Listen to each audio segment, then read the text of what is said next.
Bintang dunia yang juga bekas pemain Manchester City Riyad Mahrez mengakui bahawa kelabnya perlu memberikan perhatian luar biasa kepada Arif Aiman Hanapi.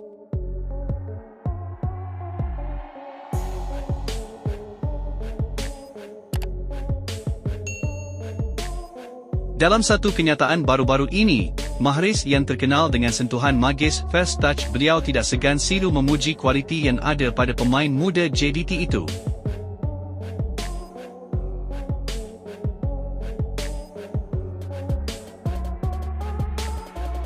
Saya telah melihat beberapa aksi luar biasa Arif Aiman. Beliau adalah pemain yang sangat luar biasa. Kelajuannya dalam situasi 1 lawan 1 boleh mendatangkan bahaya jika kami leka, ujar Mahrez.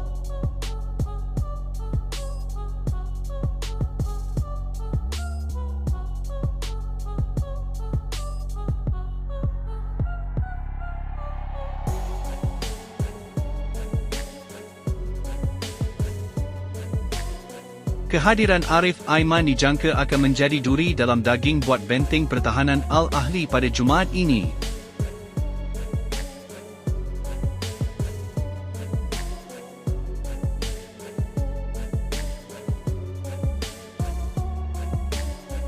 Ini kerana beliau tidak gentar berhadapan dengan pemain berstatus bintang dunia termasuklah seperti Riyad Mahrez.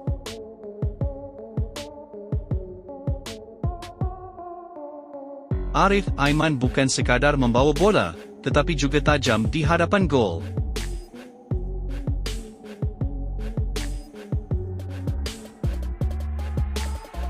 Adakah Sniper Mahrez akan menguasai padang, atau justru Arif Aiman akan sekali lagi membuatkan pertahanan lawan kucar-kacir dengan gelecekannya? Sama-sama kita nantikan aksi yang akan berlangsung pada Jumaat ini.